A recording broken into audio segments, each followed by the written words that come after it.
Alors, bonjour. Voici en fait le texte de dictée que vous aurez à préparer pour le vendredi 21 septembre. Ce texte figure dans le manuel Rive Bleue à la page 171. Donc, je vais lire le texte une première fois, vous allez l'écouter et ensuite vous pourrez faire vous-même la dictée en vous exerçant. Il vous suffit pour cela de faire des pauses, le temps que vous preniez le temps d'écrire. Alors, allons-y. C'est un texte de Denis Diderot et il s'intitule Lettre à Sophie Volant. Entre crochets, au Grand Val, virgule, 18 octobre 1760. Un des moments les plus doux de ma vie, ce fut il y a plus de 30 ans, et je m'en souviens comme d'hier. Lorsque mon père me vit arriver du collège, les bras chargés des prix que j'avais remportés, et les épaules chargées des couronnes qu'on m'avait données, et qui, trop larges pour mon front, avaient laissé passer ma tête. Du plus loin qu'il m'aperçut, il laissa son ouvrage, il s'avança sur sa porte et se mit à pleurer. C'est une belle chose qu'un homme de bien et sévère qui pleure. Cher ami, pardonnez-moi cet écart. C'est vous qui m'avez échauffé. J'ai suivi ma chaleur et j'ai écrit tout ce qu'elle m'inspirait.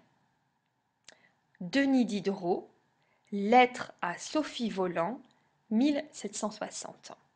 Voilà, donc là c'était une première lecture globale pour vous donner une idée de l'ensemble du texte. Maintenant je vais faire plus lentement, à vous de faire des pauses pour prendre le temps d'écrire. Entre crochets, au Grand Val, virgule, 18 octobre 1760, point, fermez les crochets. Un des moments les plus doux de ma vie, virgule, ce fut il y a plus de 30 ans, et je m'en souviens comme d'hier.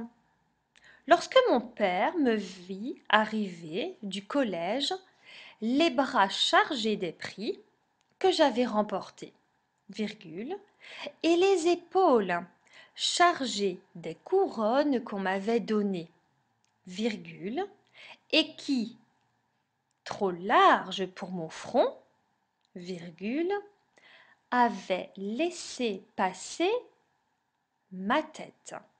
Point. Du plus loin qu'il m'aperçut, virgule, il laissa son ouvrage, virgule, il s'avança sur sa porte, virgule, et se mit à pleurer. Point. C'est une belle chose qu'un homme de bien et sévère qui pleure, point d'exclamation. Cher ami, pardonnez-moi cet écart. C'est vous qui m'avez échauffé, point. J'ai suivi ma chaleur et j'ai écrit tout ce qu'elle m'inspirait.